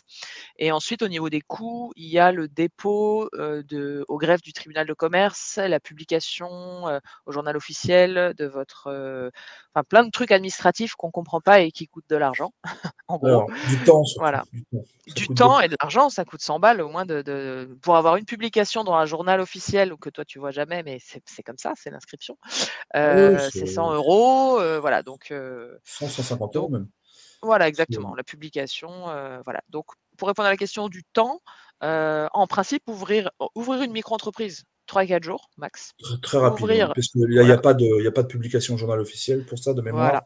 Donc c'est c'est très, ça, très rapide. Et ça c'est se fait en très ligne. rapide, il y a pas de Et compta ça coûte obligatoire, 20 balles ou 30 balles, je sais plus, à peine, ouais. pour le tribunal. Voilà. exact. Et ensuite pour, tout autre statut, je dirais que c'est entre 1 mois et demi, quoi. Au moment Bah, où, si vous le faites par si vous vous-même et avez qu'il pris le manque statut. un papier, Ouais. si vous le faites par vous-même et qu'il manque un papier. Moi, la première, je l'ai fait par moi-même, hein, Mmh. et ça a été des allers-retours entre le greffe du tribunal de commerce et moi, la société. Ça, c'est l'horreur, ouais. Mmh. Ça a duré 3 mois, 3-4 mois. Ça a été une Ah ouais. galère. Sachant que, par contre, euh, si vous le faites faire par ce qu'on a dit tout à l'heure, une plateforme qui sont spécialisées là-dedans, eux, ils savent quoi faire, ils sont spécialisés, les dossiers, c'est du carré. Ouais, Ça peut être très très rapide, ça peut être beaucoup plus rapide, ça peut durer, oui, comme tu dis, 1 mois et demi, le temps que ça aille à l'INSEE, que ça revienne c'est ça, pour avoir son numéro et tout ça. Ça peut être exact. beaucoup plus rapide. Moi j'encourage vraiment les gens à se diriger vers ces plateformes parce que finalement, Ouais, tout ça, à fait. ça vous coûte un petit billet peut-être de 50 balles en plus ou un truc comme ça. Enfin, c'est rien. Mmh, mmh, mmh, Vraiment, mmh. c'est rien par Non, rapport je suis d'accord avec au toi. Mmh. classique. Et en plus, Et on est vous sûr avez d'être dans les règles, voilà. Mmh. on est dans les clous, on gagne du temps, enfin, il Mmh, n'y a pas mmh, mmh. photo. Parce qu'en Tout plus, à fait. quand vous faites des erreurs, à l'époque en tout cas, maintenant je sais pas, mais quand vous faites des erreurs et qu'ils vous renvoient le truc, il faut repayer des pénalités, c'est Ouais. des 1 € par-ci, 1,50 € par-là, et puis machin. Mmh. Enfin, bon. Ouais, ouais, non, Au c'est final, pas, ça devient pénible de faire par soi-même. ça devient très pénible, ouais. Mmh mh. Et je crois qu'on avait répondu donc à toutes les questions sur LinkedIn. Je vérifie quand même, voir s'il n'y en a pas Ouais, d'autres. Il ne faut pas hésiter si on n'a pas, ouais. si on n'a pas tout répondu, mais a Mmh. priori, ça a l'air d'être bon. Ouais, d'ailleurs, est-ce que, moi, j'ai pas pu voir encore les commentaires, mais est-ce que vous nous avez partagé où est-ce que vous en êtes de votre création? Bon, du Non, coup, mais ils sont timides? Ils se ils cachent? sont timides, ils disent rien. Ils disent Mmh. rien. Ah, c'est dommage. Moi, mais c'est pas grave, moi je peux en parler, j'en connais quelques-uns. Je vais les balancer. Moi aussi, je connais Virginie qui est en train de se lancer. Bah, Dom, on la connaît, hein, mais je sais pas si elle regarde par amitié ou si elle est sur un nouveau projet. Non, Heu, son projet est toujours le même de mémoire, ah donc ça oui, fait quelque d'accord. temps qu'elle est installée maintenant. Mmh. Bah, dans ceux que je connais, ça fait un petit moment qu'ils sont installés. Mmh mh. Mais par contre, ouais, ils aiment bien Ce venir serait voir quoi les leur petits lives du problématique? mardi. Ouais. Mmh, très bien. Bon, Guillaume qu'on connaît, lui. Ah, Guillaume, ouais. Guillaume, Ah oui, alors attends, il est plus un sur le petit, bilan, lui, ouais. un petit partage de Dominique qui nous dit c'est un peu plus de 2 € pour modif maintenant. Merci Dominique. Top. Moi, quand je dis ça, c'était en Dominique est comptable, 2015. hein, par la même Voilà. occasion. C'est le Oui. côté délégation pour. Non, non. Non, et coach business. Ah, Et les coachs comptable business, depuis plus de pardon. 30 ans. Mais elle aide les Voilà, c'est gens à ça. le pilotage de la trésorerie. Elle nous avait fait un Ah bah, live, voilà. d'ailleurs, c'est le tout premier live qu'on avait fait Ah ensemble. oui, oui, exact. Mmh. C'était en septembre. Mais oui, moi, c'était en 2016, 1 € et quelques. Donc oui, c'est l'inflation. C'est à l'inflation. Ouais. Je vais prendre d'autres questions. J'ai vu qu'il y avait d'autres questions. Virginie qui nous demande, avez-vous d'autres conseils clés pour tester son produit quand on veut vendre un service, mais qu'on n'a pas encore statut fixé, ses tarifs, etc. Alors moi, j'en ai Alors, un. ouais, vas-y. Quand on veut vraiment se tester, qu'on n'est pas sûr de soi, etc., et on n'en a pas parlé, il existe ce qu'on appelle des couveuses d'entreprise. Ça veut Ah dire oui. qu'on va pouvoir tester son produit, et notamment dans le Val. Moi, je connaissais celle qui était dans le Val d'Oise à l'époque. On La va pouvoir BGE? tester. Hein. La BGE? Non, non, une couveuse Non. d'entreprise. Ah C'est d'accord, vraiment, d'accord. j'ai plus le nom en tête, Mmh, le nom d'accord. de la couveuse. Ouais, Une couveuse d'entreprise, en fait, c'est elle la société, et finalement, vous devenez quelque part, vous venez de tester votre produit, et si votre produit incubé, ouais. fonctionne, c'est ça, c'est une sorte d'incubation, je crois, je voudrais pas dire de bêtises, mais genre pendant un Non, an, c'est la couveuse, moi j'en ai fait partie, donc je connais très bien, pour, c'est ça, pour effectivement. tester, et voilà. Tout à fait. Donc ça, en fait, c'est un statut effectivement de porteur de projet. Moi, j'ai démarré comme ça dans une couveuse pendant 1 an, donc j'étais, portée, on appelle ça comme ça. Donc ils vous donnent leur numéro de SIRET, enfin vous avez un numéro de SIRET de rattaché à cette couveuse. Vous pouvez déjà, du coup, facturer vos clients et cetera. Ils vous apportent pas mal d'accompagnement et de suivi et ça vous permet, bah, ouais, de tester, votre produit. Alors Virginie, pour connaître un petit peu ce que vous faites, vu que vous êtes plutôt sur de la BD, de l'illustration, donc se lancer en tant qu'illustratrice. Hem, Tout simplement, bah, c'est d'imaginer un petit peu, alors comment faire pour tester son produit? Bah, déjà d'aller vers ce vers quoi vous auriez envie. Typiquement, moi, au début, quand je me suis lancée en tant que coach, tester mon produit, bon, bah, je m'étais dit: «Bah, je vais vendre une séance de coaching». Je sais qu'à peu près, c'est à peu près 60-65 € à l'époque. Bah, je vais tarifer, voilà, ce tarif-là, et puis je vais en parler autour de moi. Moi, ce que j'avais fait, c'était que j'avais fait, beaucoup d'entretiens. Je m'étais rapprochée d'une association de personnes qui cherchaient un emploi, de jeunes diplômés et dans laquelle j'étais passée avant et j'ai proposé gratuitement du coup, 45 rendez-vous d'1 heure, des bilans en fait, hein, aux gens, donc pour leur donner des conseils sur leur CV, sur, comment postuler et cetera. Et à travers ces 45 rendez-vous, bon ça a été un peu laborieux parce que, en même temps moi j'étais contente, mais sur 45 personnes, j'ai eu 2 accompagnements, donc c'est pas 2 séances à 60 €, mais 2 accompagnements de 10 séances, donc j'ai eu 2 clients en gros, qui m'ont permis, de faire 2 mois de chiffre d'affaires, voilà, voilà. Donc 45 c'était beaucoup pour tester, mais en même temps, dans ces 45 entretiens, j'ai énormément appris. J'ai appris comment les gens formulaient leurs problèmes, j'ai appris comment expliquer ce qu'était le coaching au lieu de l'expliquer, en termes, quand on sort d'école de coaching. On explique ce que c'est le processus de coaching alors que le client, il s'en fiche, il a juste envie d'avoir une solution à son problème. Donc ça m'a permis d'apprendre tout ça. Hem Donc voilà, le statut, vous n'avez pas à vous en préoccuper avant que vous vendiez, quelque chose en fait, hein, Virginie. C'est d'abord discuter avec votre prospect, voir ce qu'il veut, voir combien il est prêt à mettre, et en Il faut fonction, regarder un peu, vous verrez ça, quoi. par rapport à fixer ses tarifs et tout ça, regarder ce qui se passe autour, Ouais. ceux qui font la même chose à peu Mmh, près que vous, mmh. de voir tiens, lui, c'est enfin, une veille concurrentielle quelque part, comme on Voilà. appelle ça. Mmh, Même si pour moi, il y a pas vraiment de concurrence, il y a chacun met la patte, voilà, avec son cœur. tout à fait. Heu du coup, aller voir un peu comment ça se passe, mais c'est typiquement ce que disait aussi Dan tout à l'heure, c'est le côté étude de marché, hein. Mmh, Faire sa petite étude de marché pour, voilà. complètement. Heu, moi, je sais que pour voir, pour l'accompagnement en investissement IMO, enfin, quand j'avais ouvert ma boîte d'immobilier, avant de l'ouvrir, j'avais accompagné comme ça 2-3 personnes, pour tester, voir si ça Mmh, plaisait, si ça rendait bien, si les gens étaient mmh. contents, et cetera, et cetera. Et ça permet aussi, parce que là, on peut en parler aussi, d'avoir des premiers retours et pourquoi pas des premières recommandations ou des premiers, avis clients, Complètement. même si c'était à titre gracieux.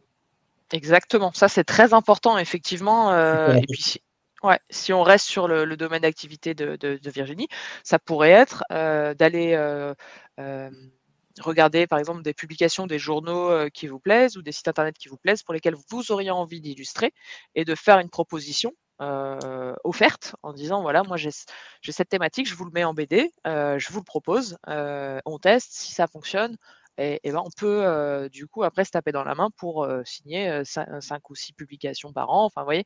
Ce genre de deal et effectivement, je rebondis sur les témoignages, c'est hyper important, parce qu'aujourd'hui, on est vraiment, dans un monde, d'avis, où on va d'abord rechercher les avis avant d'acheter, ce qui est normal, hein, mais encore plus aujourd'hui, et effectivement de demander, de faire quelque chose gratuitement, mais de demander en contrepartie: «Bah, je t'accompagne, je te fais 1 heure de coaching, mais en parallèle, tu me fais, un témoignage sur ce que ça t'aura apporté». Alors dans la mesure où ça t'apporte quelque chose, voilà, mais tu t'engages à, c'est offert, mais tu t'engages à me faire un petit témoignage de quelques lignes pour me partager ce que ça t'a apporté et ça, Voilà, c'est très précieux.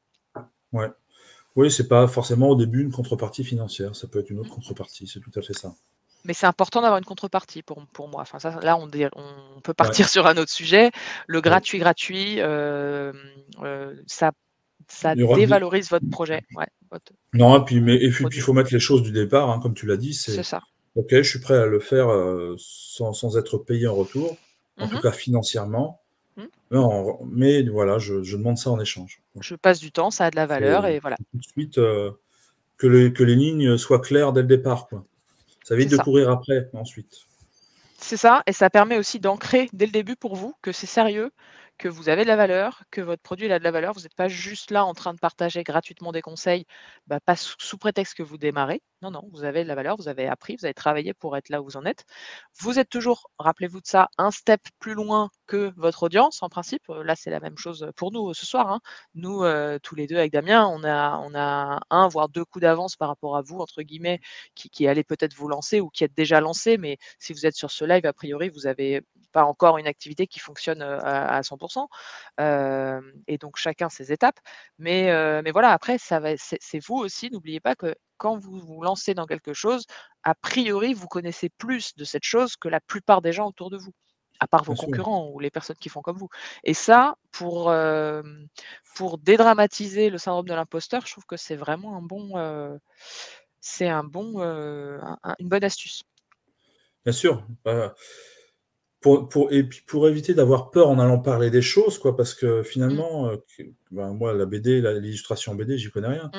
Si un jour tu devais venir m'en parler, enfin, je tutoie facilement, Virginie, pardon, hein, Oui, mais oui, oui, si tu devais venir un jour m'en parler, faudrait pas avoir peur de, pas de t'embrouiller ou d'avoir oublié un truc ou machin, parce que finalement, je sais pas ce que c'est, donc je ne saurais même pas qu'il manque une chose. Voilà. Je ne ouais, saurais même complètement. pas qu'il manque une explication ou un truc, ou voilà. Mmh, Donc, faut pas, complètement. faut vraiment pas avoir peur. Souvent, on en connaît beaucoup plus que ceux d'en face. Ouais, enfin, Ouais, dans notre domaine, en tout cas. dans notre domaine, ouais. Et Dominique qui dit: «C'est prendre une posture d'entrepreneur». Ouais, tout à fait, ouais, c'est ça. C'est la posture. Ça change, c'est ça. Enfin, ce qui est important entre le salariat et l'entrepreneuriat, c'est de se dire bon, à la fin du mois, Ouais, si qu'est-ce je qu'on me, bouffe? Mmh. déjà, si je me suis pas levé, ça va être compliqué, hein. Ouais. Si j'ai pas fait l'effort de, parce que c'est vrai qu'on est dans le salariat, on se dit bon, il y a la paye à la fin du mois, tout va bien. Même Mmh. si on est malade un jour, 2 jours, 3 jours, bon, il y a peut-être des jours de carence encore qui existent, je sais plus. Ça fait longtemps que j'ai quitté tout ça, et puis j'étais Oui, ça pas vraiment existe. malade, moi, donc voilà. Mmh. Mais c'est important. Merci Dominique d'en parler, de cette posture d'entrepreneur. C'est de se dire, maintenant, c'est mon business, il faut que j'y aille. Et dites-vous que voilà, maintenant, c'est à moi de faire les choses, c'est à moi d'avancer si je veux vivre de ma passion finalement, parce que je Mmh. pense que l'illustration, c'est une passion. Et j'invite les gens à se reconvertir plutôt dans une passion que dans un truc qui les fait Chier. chier, hein, soyons honnêtes, hein. Mmh. Euh, c'est mieux parce que vous irez plus loin en fait. Quand c'est une passion et qu'on a envie de faire les choses, ça aide à se lever le matin, mais prendre ce côté, on parlait d'organisation un petit peu rapidement tout à l'heure, dans les ateliers que je peux faire aux nouveaux qui démarrent là. Mais c'est ça, c'est de se dire, ah oui, c'est cool, je suis entrepreneur, je fais ce que je veux, je règle mon temps, machin. Mais au départ, ça va prendre du temps, hein, et ça va peut-être prendre plus que les 35 heures habituelles. Au début, quand on démarre, vraiment, il faut semer, semer, semer, semer. Donc, c'est tout un travail. Donc, ouais, c'est pas au début que Ouais, vous vous lèverez à 11h midi et que vous finirez à 4h. Enfin, voilà. c'est ça. Ou C'est alors, prendre si ça. vous avez le temps de le faire, tant mieux, hein. Si vous avez le temps, si vous avez une vision qu'à 5 ans de pouvoir en vivre ou quoi, vous pouvez peut-être faire comme ça. Mais si le timing est un peu plus court, bon, c'est quand même mieux de se donner un peu plus. Voilà. Et Ouais, d'avoir cette rigueur-là, cette autodiscipline. exactement, c'est l'autodiscipline et c'est prendre sa responsabilité même, je dirais, la responsabilité de son activité, donc de son quelque Ouais. part de son chiffre d'affaires, de son revenu à la fin du mois. Il y a beaucoup de fantasmes autour de, l'entrepreneuriat, se lancer à son compte, comme ça j'ai plus de patron sur le dos, c'est moi le boss, c'est moi la boss et cetera. Alors oui, mais il y a jamais que des avantages, hein, comme dans toutes les situations et les avantages du salariat, ça va être la stabilité quelque part la stabilité, la sécurité financière et le fait que vous en fassiez lourd ou pas au quotidien, la paye est la même. Sauf si vous avez commission ou si vous êtes commercial. Mais en gros, vous pouvez vous tourner les pouces, toute la journée et être quand même payé. Bon, c'est rare quand même de faire ça à temps plein, mais la grosse, grosse différence quand vous allez être à votre compte, c'est qu'effectivement, il y a personne, pour vous botter les fesses. Il y a personne pour vous dire qu'il faut vous lever et qu'il faut faire la compta et que si vous la faites pas, après vous allez être embêté. Il y a des matins où vous vous levez, vous avez pas le goût d'aller prospecter, d'aller parler à vos clients, de faire une vidéo, voilà et pourtant il faudra le faire. Et donc ça vient aussi effectivement avec beaucoup d'autodiscipline alors ça se fait, hein, parce qu'effectivement, quand on démarre, qu'on est passionné, voilà, on a énormément d'énergie, on est porté par une espèce de souffle d'énergie, mais il faudra l'entretenir. C'est comme un feu, en fait, ça va pas durer tout le temps comme ça. On sera pas toujours up, on sera pas toujours down, donc il faut entretenir et une bonne manière d'entretenir, c'est de se donner quelques règles, de se fixer finalement une journée de travail et aussi, on y revient encore, hein, de se faire accompagner ou d'être dans un réseau, payant ou pas, mais d'avoir des échanges réguliers et c'est ce que tu fais aussi, Damien. Je crois que vous parlez de ça aussi dans le réseau de, voilà, comment pas rester en peignoir jusqu'à 11 heures du matin, ce genre de choses. Ça, c'est le fameux, Atelier, c'est onboarding, le c'est ça? fameux atelier pour ceux qui démarrent, ouais. Super. Ça, Ah j'ai ouais, bah, fait, c'est top, j'ai fait, c'est top. j'y suis Moi passé aussi, et ça n'a pas bien moi marché. aussi. Voilà. Ça n'a pas bien marché. Oui, parce que quand on se met au boulot, rester en peignoir et être au boulot, ça marche pas, en fait.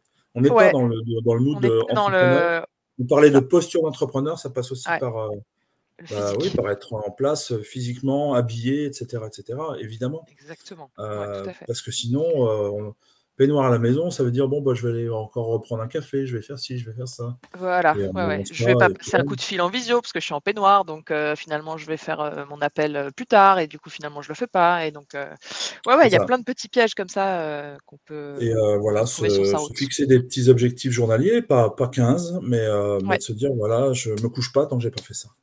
voilà, où est-ce que je vais et Je voulais dire autre chose du coup, mais je sais plus. Bon, c'est pas grave, ça reviendra. ouais.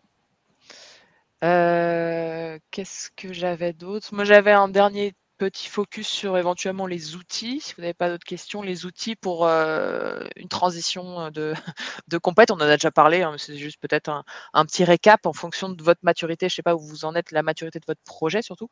Donc 4 choses que je peux citer. Le premier niveau, on va dire, ça va être le CEP, donc le conseil en évolution professionnelle. Je le rappelle, service public, gratuit. Vous tapez info CEP sur internet et en fonction de votre région, vous aurez, des opérateurs qui s'occupent de délivrer ce service. Donc c'est gratuit, ça vous permet de faire le point et d'être accompagné par des professionnels, dans votre reconversion. Deuxième niveau, je dirais le bilan de compétences. Donc le bilan de compétences qui est très bien pour pouvoir, répondre à la question: je sais pas ce que je veux faire, mais je sais que je veux plus faire ce que je fais en ce moment». Ça, c'est le bilan de compétences, ça va vous aider à répondre à cette question. Donc en 3 parties. Une partie d'abord, introspection, vous allez revenir, du coup sur vous, vos qualités, vos talents, vos compétences, ce que vous aimez faire, ce que vous voulez plus faire. Deuxième étape, une phase exploration des pistes. Donc là, vous allez partir explorer, des métiers, donc à la fois des recherches sur internet, rencontrer des personnes, leur poser des questions, faire des enquêtes.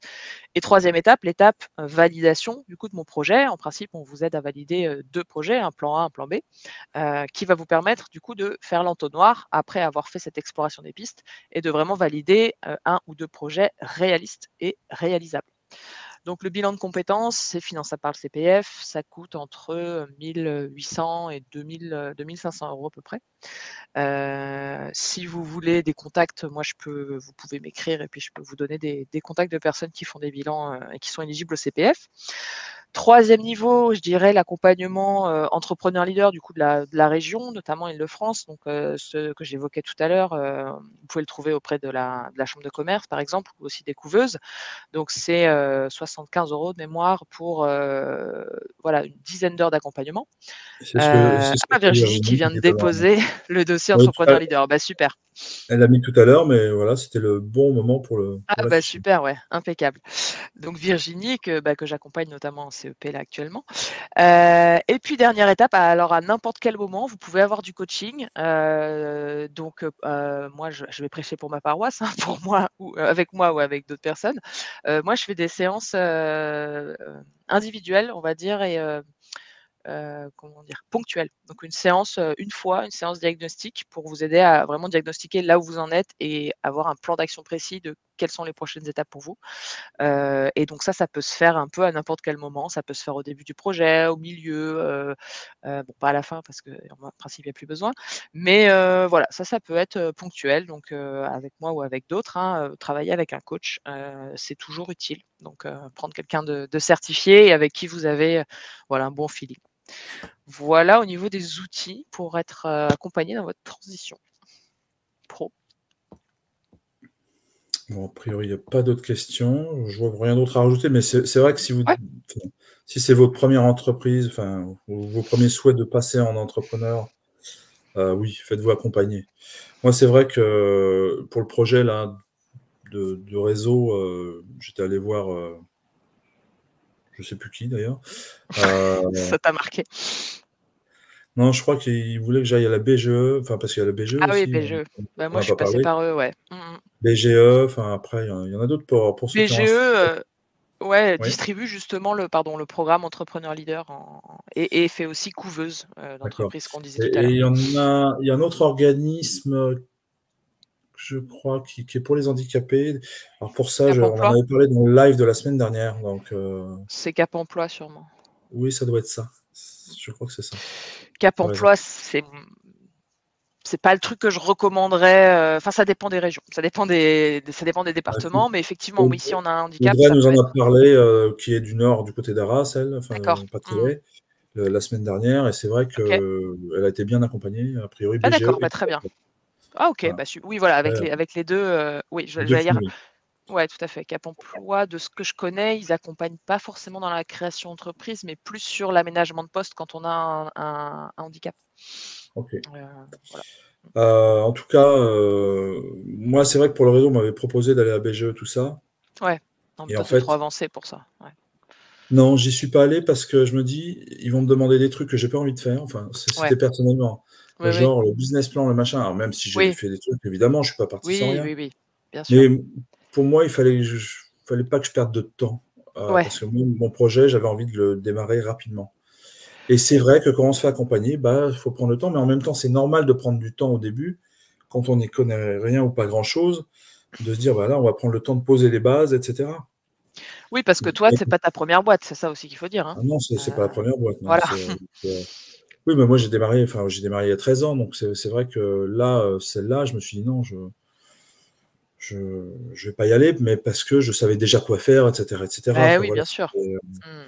Mais évidemment que je conseille à ceux qui veulent démarrer en termes de Tout à reconversion fait. du salariat à l'entrepreneuriat, oui, il faut y aller parce que moi, je l'avais pas fait, hein, très honnêtement, et ouais, ça m'a fait perdre du temps quand même, je pense. Ouais. Ça m'a fait perdre du temps. Moi, je l'ai fait justement et ça m'en a fait gagner, je pense, parce que et c'est ce qui m'a permis aussi moi moi-même, hein, de me sentir légitime et crédible dans mon entreprise en fait.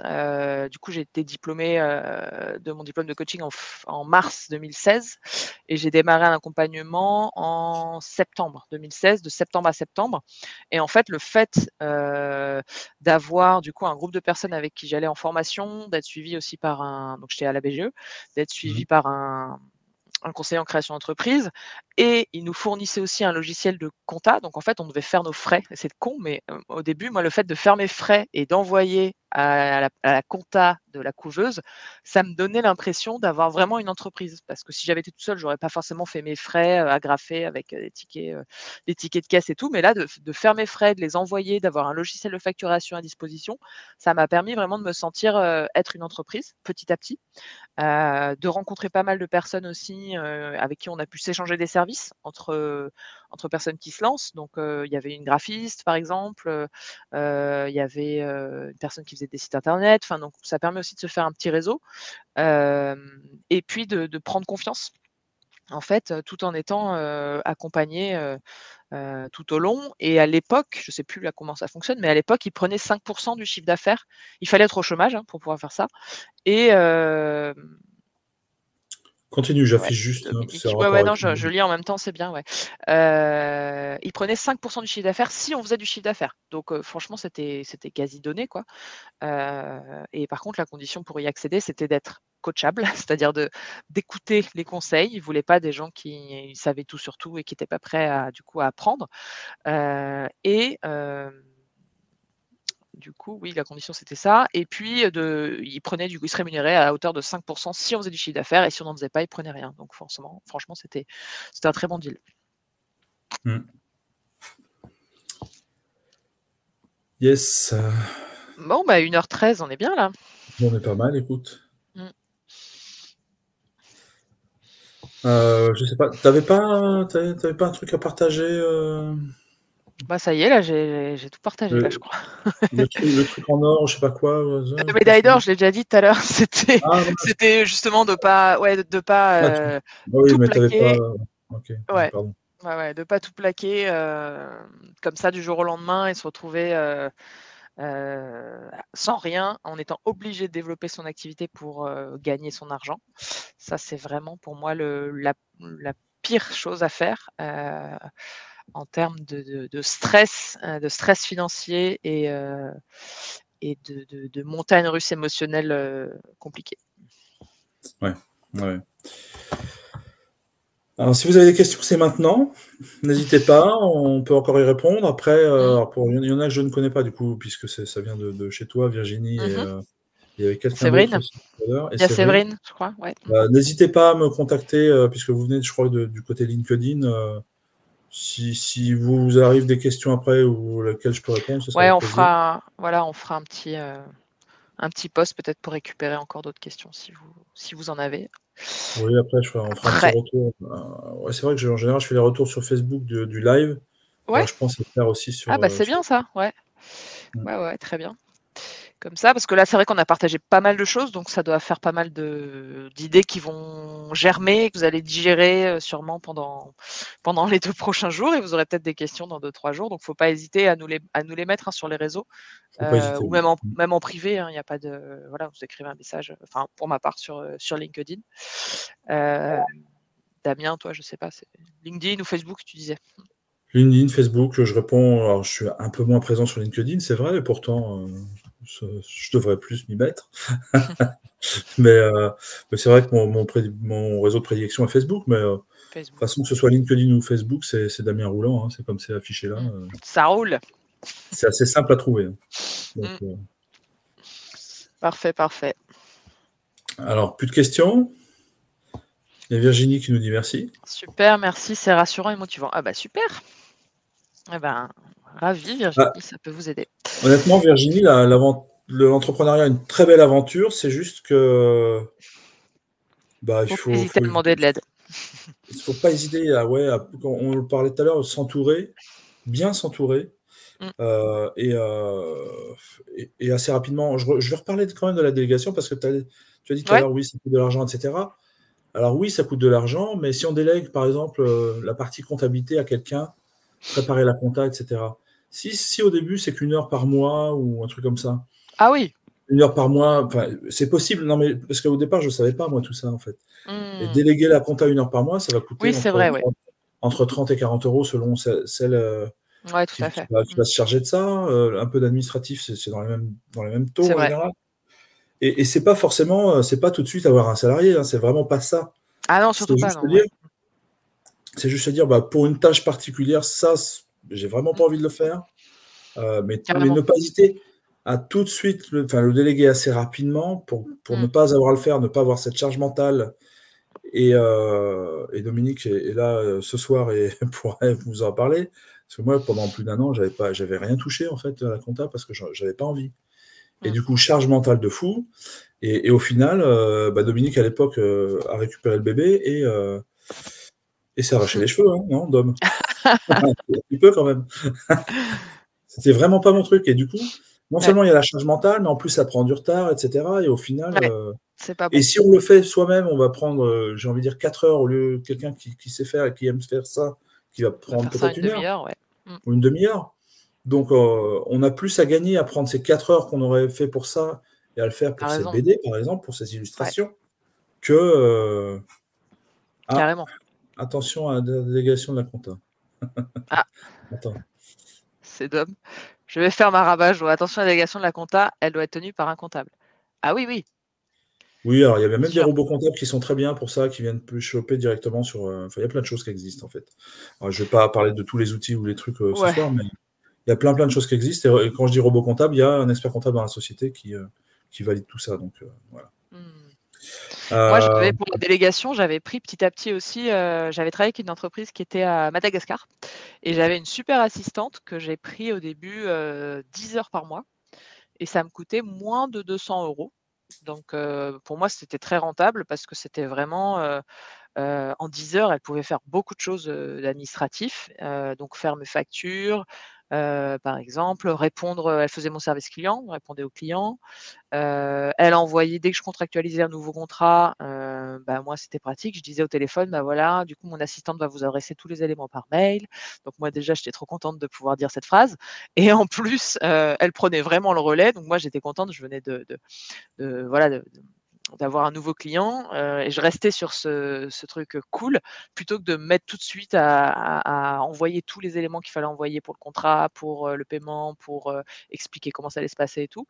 Et ça, c'est vrai que j'ai réussi du coup à le déléguer, assez rapidement et rien qu'avec 10 heures par mois à moins de 200 €, ça m'a enlevé une énorme épine du pied, quoi. Puis pendant ces 10 heures-là, valait mieux que tu fasses 10 heures de coaching Des que non? vidéos, du coaching, exactement, beaucoup plus rentable, ouais, tout à fait. Des trucs que tu avais envie de faire et Qui me donne qui t'a m'apporter de l'énergie, ouais, tout à fait. voilà. Mmh. Alors, Exactement. est-ce qu'il y a encore d'autres questions? Non, a priori, ils sont sages. Ils ont sommeil peut-être. Peut-être. Bon, bah, en tout cas, c'était un plaisir, hein, de faire cet échange ensemble. Bah oui, merci à tous ceux qui nous ont écoutés ce soir. Ouais, N'hésitez pas, on vous le redit, si vous avez des questions, un peu plus ouais, tard, à à nous revenir les vers nous. partager. Mmh mh. Et puis on va se laisser là pour ce soir. Et puis la semaine prochaine, ce sera les 5 clés, c'est mardi à 20 h, les 5 clés pour réussir votre année 2024. Ah, Mais tu es pour bien chaud, tu fais ça démarrer le 26 2024. décembre? Ouais. Ah, mais tu sais, moi j'ai vendu un service, j'ai vendu. Non, mais on en parlait tout à l'heure parce qu'on avait une session de réseautage tout à l'heure Ouais. et à 18h30 et on me dit: «Alors pendant les fêtes, il y a rien?» J'ai dit: «Bah, quand vous êtes inscrit, c'était marqué 2 sessions de réseau par semaine?» Je Ouais. dis: «Moi je les ferai, après vous pouvez partir en vacances, vous faites ce que vous voulez, mais moi elles seront là. Je vais pas vendre un service pour dire: "Ah bah non, pendant les vacances, je bosse pas, je fais pas ci, je fais pas Ah ça"». bah, oui, oui. Mmh. Donc oui, Super, le 26, les 5 clés pour bien démarrer 2024, quelque chose comme ça. top. Ensuite, début janvier, même le 2 janvier, hein, il y en a un. Le 2 janvier, tu es là aussi? Présent? Ouais, toutes les semaines. Le Parfait. 2 janvier, ce sera sur la santé de l'entrepreneur. Important Ah, aussi, très intéressant le ça. côté Mmh. santé de l'entrepreneur.